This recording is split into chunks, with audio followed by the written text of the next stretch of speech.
Hello കൂട്ടുകാരെ, അപ്പോൾ നമ്മുടെ ഡോറ ബുജി ക്യൂട്ട് ഫാമിലിയിലേക്ക് എല്ലാവർക്കും സ്വാഗതം. അപ്പോൾ കുറേ ദിവസമായി, എൻ്റെ ഒരാഴ്ചയ്ക്ക് മേളിലായി നമ്മൾ വീഡിയോസൊക്കെ ഇട്ടിട്ട്. കുറേ ദിവസം വെച്ചാൽ അത്രയും എന്നുവെച്ചാൽ നമ്മൾ ഷോർട്സ് മാത്രമേ ജസ്റ്റ് ഇടുന്നുള്ളായിരുന്നു. ആ ഷോർട്സ് തന്നെ നമ്മുടെ കുഞ്ഞിൻ്റെയും ഡോറയ്ക്കും വയ്യാത്തൻ്റെ ഇതായിരുന്നു ഇട്ടിരുന്നത്. അപ്പോൾ കുറേ ദിവസങ്ങളായിട്ട് നമുക്ക് വീഡിയോസ് ഒന്നും ഇടാൻ പറ്റുന്നില്ലായിരുന്നു.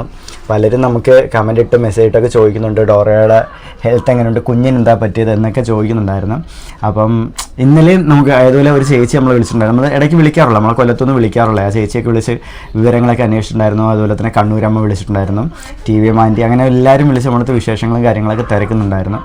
അപ്പോൾ നമുക്കത് ഇടാൻ പറ്റാത്തതെന്ന് വെച്ചാൽ ഒന്ന് ഡോറയും കുഞ്ഞൊന്നും ഓക്കെ ആയിട്ടില്ലായിരുന്നു. പിന്നെ ഇടയ്ക്കൂടെ നമ്മുടെ ഷോർട്ട് ഫിലിമിൻ്റെ ഷൂട്ടും കാര്യങ്ങളൊക്കെ ഉണ്ടായിരുന്നു. പിന്നെ ഡോറയ്ക്ക് വേണ്ടിയിട്ട് ഹോസ്പിറ്റലിൽ പോകണമായിരുന്നു. അങ്ങനെ തിരക്കും കാര്യങ്ങളായതുകൊണ്ട് പിന്നെ ഡോറയ്ക്ക് തീരെ വയ്യാത്തതുകൊണ്ട് ഡോറയെ നോക്കാൻ വേണ്ടി കുറച്ച് ദിവസത്തേക്ക് അമ്മ വന്നിട്ടുണ്ടായിരുന്നു. അങ്ങനെ എല്ലാം കൂടെ ആയപ്പോഴത്തേക്കും നമുക്ക് പിന്നെ ഒന്നും അങ്ങനെ എടുക്കാനൊന്നും പറ്റുന്നില്ലായിരുന്നു. അപ്പോൾ നമ്മൾ എന്തായാലും ഇന്ന് നമ്മൾ ഡോറയുടെ ഹെൽത്ത് എങ്ങനെയുണ്ട്, എന്താ പറ്റിയത് ശരിക്കും എന്നുള്ളത് നമുക്ക് പറയാൻ പറ്റിയില്ലായിരുന്നു. അപ്പോൾ അതൊക്കെ പറയാമെന്ന് വിചാരിച്ചു. ഇപ്പോഴും റിക്കവർ ചെയ്ത് വന്നിട്ടില്ല. കാര്യത്തിലേക്ക് നമുക്ക് കിടക്കാം. ഡോറയ്ക്ക് എന്താ പറ്റിയെന്ന് വെച്ചാൽ നമ്മൾ ഷോർട്ട് ഫിലിമിൻ്റെ ഷൂട്ട് നടന്നുകൊണ്ടിരിക്കുകയായിരുന്നു. അപ്പം ഔട്ട്ഡോർ ആയിരുന്നു. അതെ, ശാസ്താംകോട്ട വെച്ചായിരുന്നു ഷൂട്ട്. ശാസ്താംകോട്ട മുളങ്കാടി വെച്ചായിരുന്നു നമ്മുടെ ഷൂട്ട് നടന്നുകൊണ്ടിരുന്നത്. അപ്പോൾ അവിടെ നടന്നുകൊണ്ടിരിക്കുന്ന സമയത്ത് പെട്ടെന്ന് ഷൂട്ട് നടന്നുകൊണ്ടിരിക്കുന്ന ഇടയ്ക്ക് തന്നെ ഡോറ ഇങ്ങനെ പറഞ്ഞ് തലവേദന എടുക്കുന്നു, ദേഹം കുഴയുന്നു, ഇച്ചിരി നാരങ്ങ വെള്ളം കുടിക്കണം എന്ന് പറഞ്ഞു. ശരി എന്ന് വിചാരിച്ചിട്ട് ശരിയെന്ന് വിചാരിച്ചിട്ട് ഞാനിങ്ങനെ അന്നേരം ഇവർക്ക് നല്ലോണം ദേഹം കുഴഞ്ഞു വരുന്നു. അപ്പോൾ ഞാൻ എന്ത് ചെയ്ത് എടുത്തുകൊണ്ട് പോയി. ആ കാട്ടിൽ നിന്ന് ഇങ്ങനെ ഞങ്ങൾ പുറത്തോട്ട് ഞാൻ വളരെ നടക്കാൻ പറ്റാത്തതുകൊണ്ട് എടുത്തുകൊണ്ട് പോകുമായിരുന്നു. അപ്പോൾ പകുതി എത്തിയപ്പോഴത്തേക്ക് എന്നെ കിടത്തിച്ചായ എന്നുവെച്ചാൽ അവിടെ ഫുള്ള് ഈ മുളയുടെ ആ ഇല വീണിട്ട് അതിൻ്റെ ഇതൊക്കെയാണ്.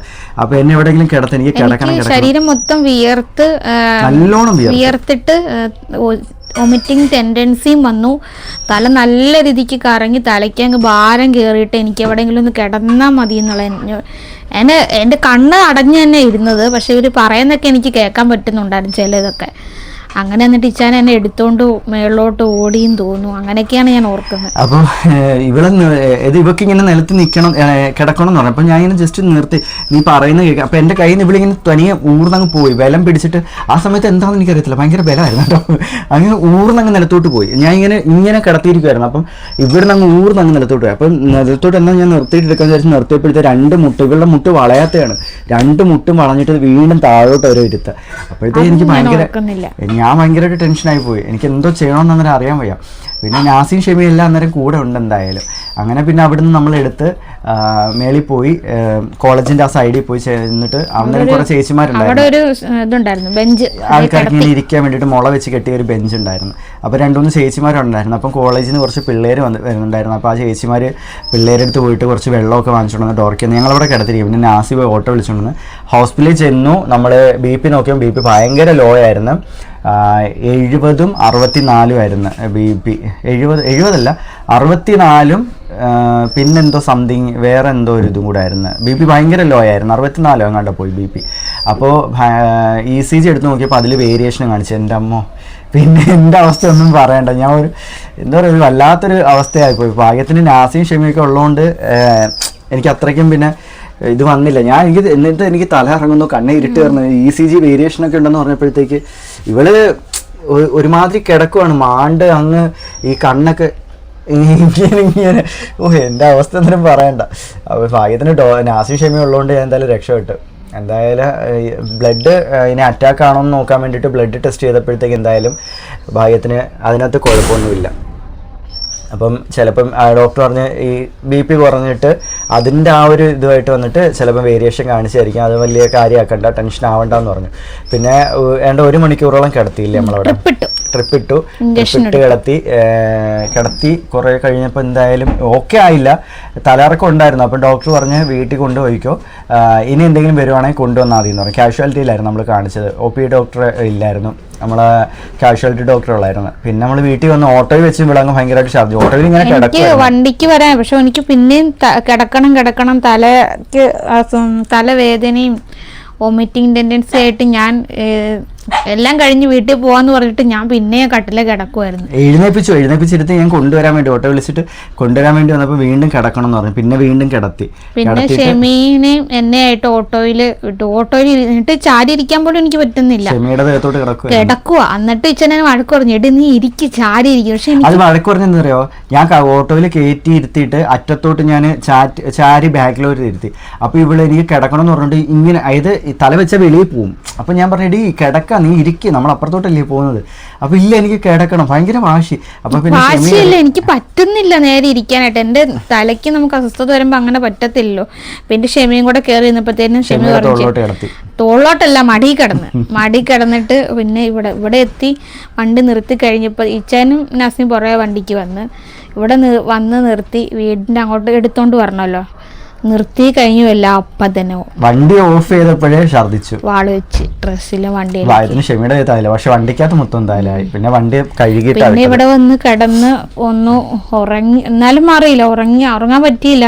പക്ഷെ എന്നാലും പിന്നെ രാത്രി കുറച്ചു നേരം കഴിഞ്ഞപ്പോഴത്തേനും ഫുഡൊക്കെ കഴിച്ച്, മരുന്നൊന്നും തന്നു വിട്ടില്ല, വെള്ളം ഫുഡൊക്കെ കഴിച്ചിട്ട് പിന്നെ കിടന്നു ഉറങ്ങി. രാവിലെ എഴുന്നപ്പോൾ ഓക്കെ. പക്ഷെ ഇപ്പോഴും ഇന്നലെ കുഴപ്പമില്ലായിരുന്നു. പക്ഷെ ഇന്ന് കുറച്ച് മണി ഇന്ന് ഞാൻ ആ സൗത്രം വന്നിട്ടുണ്ട്. അപ്പോൾ രാവിലെ തന്നെ എഴുന്നേറ്റ് ഫുഡൊക്കെ കഴിക്കും, എല്ലാം ചെയ്തു. പിന്നെ നമ്മളിപ്പോൾ റുമറ്റോയിഡിൻ്റെ മരുന്ന്, ആയുർവേദ മരുന്ന്, അതും കഴിച്ചു. എല്ലാം കഴിച്ചിട്ട് ഇപ്പോഴും ഈ ഒരു ഭാഗത്തായിട്ട് ഇപ്പോഴും നല്ല തലവേദനയുണ്ട്. തലയ്ക്ക് ഭയങ്കര ഒരു കാനം, ഒരു ഭാഗത്ത് മൊത്തം കനം പോലെ, എന്താണെന്ന് അറിയത്തില്ല. അതുപോലെ തല വിങ്ങുമല്ല, എന്തോ ഒരു പറഞ്ഞറിയിക്കാൻ പറ്റാത്തൊരിത് തലയ്ക്ക്, എന്താണെന്ന് അറിയത്തില്ല, മാറാത്തത്. ചില സമയത്തുള്ളൂ, ശരിയാവും. എല്ലാം മാറി മാറി വരുന്നു. പിന്നെ ഗബ്രൂട്ടൻ ഗബ്രൂട്ടൻ ഈ ഹോളുള്ളതുകൊണ്ട്, ഹാർട്ടിൽ ഹോളുള്ളതുകൊണ്ട് അവന് ഈ ഇടയ്ക്കിടയ്ക്ക് ഇങ്ങനെ അതിൻ്റെ ഒരു ബുദ്ധിമുട്ടും കാര്യങ്ങളും ഇങ്ങനെ വരും. പിന്നെ ഇടയ്ക്ക് കഫക്കെട്ട്, എന്തോ ഭാഗ്യത്തിന് നമ്മുടെ ഗബ്രൂട്ടനെ പോലെ അസുഖമുള്ള പല കുട്ടികൾക്കും നിമോണിയ മിക്കപ്പോഴും വരാറുണ്ട്. 5 വട്ടം 6 വട്ടമൊക്കെ നിമോണിയ വന്ന കുട്ടികളുണ്ട്. ഭാഗ്യം കൊണ്ട് നമ്മൾ കുഞ്ഞിന് കൊടുക്കുന്ന ട്രീറ്റ്മെൻറ്റ് നല്ലതായതുകൊണ്ടാണോ എന്ന് എനിക്കറിയില്ല. നിമോണിയ എന്തായാലും ആയിട്ടില്ല. ഒരു വട്ടം നിമോണിയ ആയി, പക്ഷേ അഡ്മിറ്റ് ആയിരുന്നു. ഇപ്പം എന്തായാലും നിമോണിയ അല്ല, പക്ഷെ കഫക്കെട്ട് മാറുന്നില്ല. നമ്മൾ എന്നാൽ അവന് കഴിക്കാൻ പാടില്ലാത്തതായിട്ട് നമ്മളൊന്നും കൊടുക്കാറില്ല. എല്ലാം നമ്മൾ ഡോക്ടറെ അടുത്ത് ചോദിച്ചിട്ട് ഡോക്ടർ പറയുന്ന രീതിയിലുള്ള ഫുഡുകളാണ് കൊടുക്കുന്നത്. പക്ഷെ എന്നിട്ടും കുഞ്ഞിന് കഫക്കെട്ട് മാറുന്നില്ല. പനങ്കൽക്കണ്ടും പനിക്കുറുക്കും എല്ലാം നമ്മൾ കൊടുക്കുന്നുണ്ട്, മെഡിസിൻസ് കൊടുക്കുന്നുണ്ട്. ഇപ്പം ഇത്രയും ദിവസമായിട്ടും ഇപ്പം മോനും ഡോറയ്ക്ക് വയ്യാതാവുന്നതിന് മുൻപേ മോന് വയ്യാതായായിരുന്നു. നമ്മൾ മെഡിസിൻ കൊടുത്തോണ്ടിരിക്കുമായിരുന്നു കുഞ്ഞിന്. അത് കഴിഞ്ഞതിന് ശേഷം ഇപ്പം ഡോറ ഏകദേശം ഓക്കെ ആയി വരുന്നുണ്ട്. പക്ഷെ ഇതുവരെയും കുഞ്ഞ് ഓക്കെ ആയിട്ടില്ല. അവൻ ശ്വാസം എടുക്കുകയും വിടുകയൊക്കെ ചെയ്യുമ്പോൾ ആ ഒരു കുറുകൽ, ഇങ്ങനെ ഇവിടുന്ന് ഒരു കുറുകൽ നമുക്കത് കേൾക്കാൻ പറ്റും, കറക്റ്റായിട്ട് നമുക്ക് കേൾക്കാൻ പറ്റും. എല്ലാം ഒന്ന് ഓക്കെ ആയി കഴിഞ്ഞ് നമ്മളൊന്ന് ഓക്കെ ആയി വരുമായിരുന്നു. ഇതായിരുന്നു സംഭവിച്ചത്. പിന്നെന്ന് വെച്ചാൽ എന്തായാലും റുമറ്റോയിഡിൻ്റെ ഇപ്പം ഇച്ചിരി കുറഞ്ഞു നിൽക്കുകയാണ് ഇപ്പോൾ ഡോറയ്ക്ക്. എന്നുവെച്ചാൽ വേദന ഉണ്ട്, ഇല്ലാന്നല്ല, പക്ഷെ അതങ്ങനെ പൂർണ്ണമായിട്ട് നമുക്ക് റുമറ്റോയിഡ് മാറത്തില്ലല്ലോ, പൂർണ്ണമായിട്ട് മാറുന്ന ഒരു അസുഖമല്ല. നമുക്ക് ട്രീറ്റ്മെന്റ് എടുത്ത് ഇങ്ങനെ പതിയെ ഇച്ചിരി ഫാസ്റ്റ് ആയിട്ട് നടക്കാൻ പറ്റുന്നുണ്ട്. വേദനയുണ്ട്, സ്റ്റെപ്പ് കയറാറായില്ല, അത്രയും കാലം അങ്ങ് പൊങ്ങി വെക്കാറൊന്നും ആയില്ല.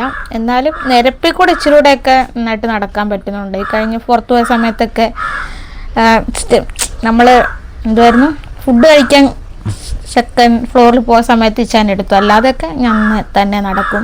ഫുഡ് കഴിക്കാൻ പോയ സമയത്ത് നമ്മുടെ ഒരു സബ്സ്ക്രൈബർ കുട്ടിയുടെ പേരെന്തായിരുന്നു, ചേട്ടന്റെ പേര് ഓർക്കുന്നുണ്ട്, നിതീഷോ അങ്ങനെ എന്തോ.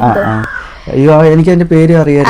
ആശാരിമുക്കിലെ വീട് കാണുവാണെങ്കിൽ ഞങ്ങൾക്കൊന്ന് മെസ്സേജ് ഇടണം. ഈ വീഡിയോ കാണുവാണെങ്കിൽ എന്തോ ഇൻസിയോ അങ്ങനെ എന്തോ ഒരു പേര്, ഒരു മഞ്ഞ ചുരിദാർ ആണെന്ന് തോന്നുന്നു, മഞ്ഞ ചുരിദാറായിരുന്നു ഇട്ടിരുന്നത്, അത് ഞാൻ ഓർക്കുന്നുണ്ട്. ബിൻസി എന്നെങ്ങാണ്ടാണെന്ന് തോന്നുന്നു പേര്. നമ്മളെ അവര് ബൈക്കിൽ പോവാൻ വേണ്ടി കേറിയതല്ലേ, നമ്മളെ കണ്ടപ്പോ ഡോറെ കണ്ട് പെട്ടെന്ന് ചാടി ഇറങ്ങിയിട്ട് വന്നിട്ട് ഞാൻ അതിനും കൂടെ വീഡിയോസ് ഒക്കെ കാണാറുണ്ട്. നമുക്കും അത് കണ്ടപ്പോ സത്യം പറഞ്ഞാൽ പെട്ടെന്ന് നിർത്ത് ഇങ്ങനെ പറഞ്ഞിട്ട് നിർത്തിയപ്പോ ഞങ്ങൾ എന്താ, പിന്നെ ഇറങ്ങി വന്നിട്ട് സംസാരിച്ചപ്പോൾ നമുക്കും ഭയങ്കര സന്തോഷമായി.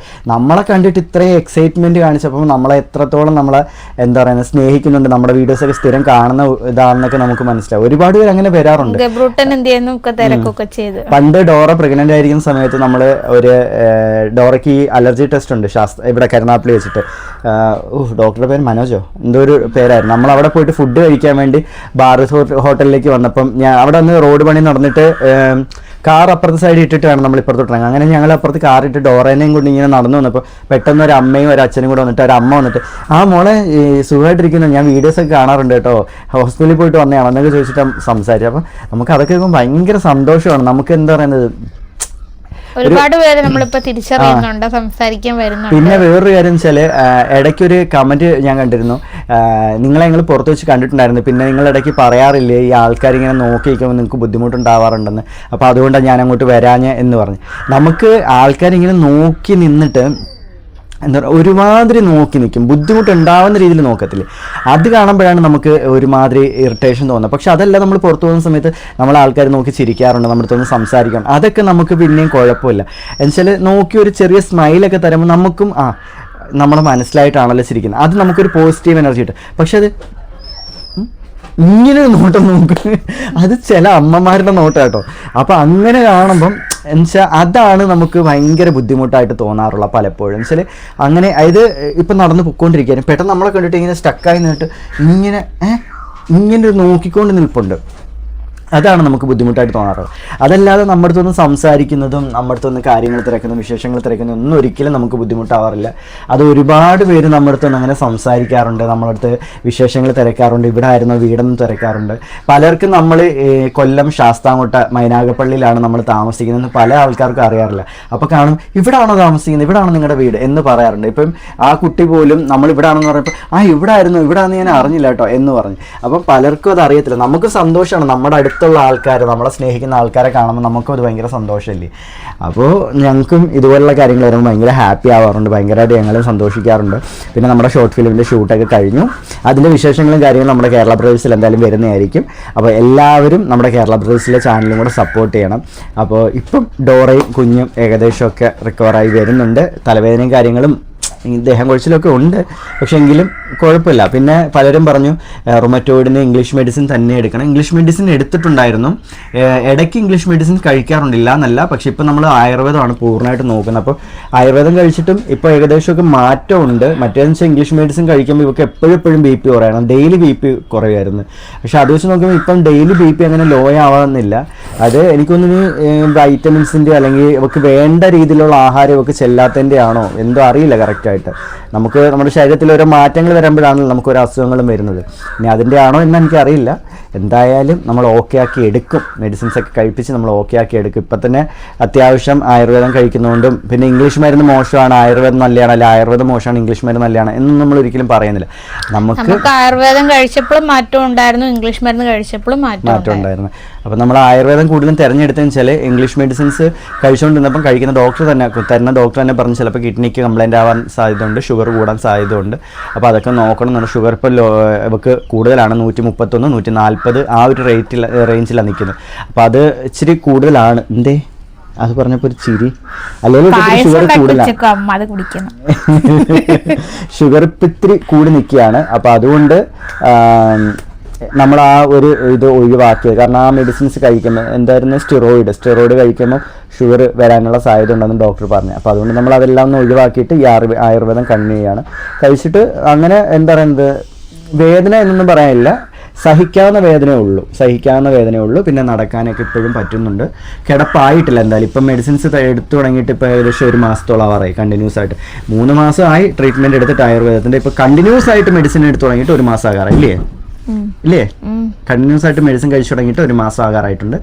എന്തായാലും കുഴപ്പമില്ലാതെ പോകുന്നുണ്ട്, റിക്കവറായി വരുന്നുണ്ട്, എല്ലാവരും പ്രാർത്ഥന ഉണ്ട്. അപ്പോൾ ഇതൊക്കെയാണ് നമ്മുടെ വിശേഷങ്ങൾ. എല്ലാവരും സപ്പോർട്ട് ചെയ്യുകയും നമ്മളെ സ്നേഹിക്കുകയും ചെയ്ത എല്ലാവർക്കും ഒരുപാട് നന്ദിയുണ്ട്. അപ്പോൾ മറ്റൊരു വീഡിയോ ആയിട്ട് വരുന്നതായിരിക്കും കൂട്ടുകാരെ. ബൈ.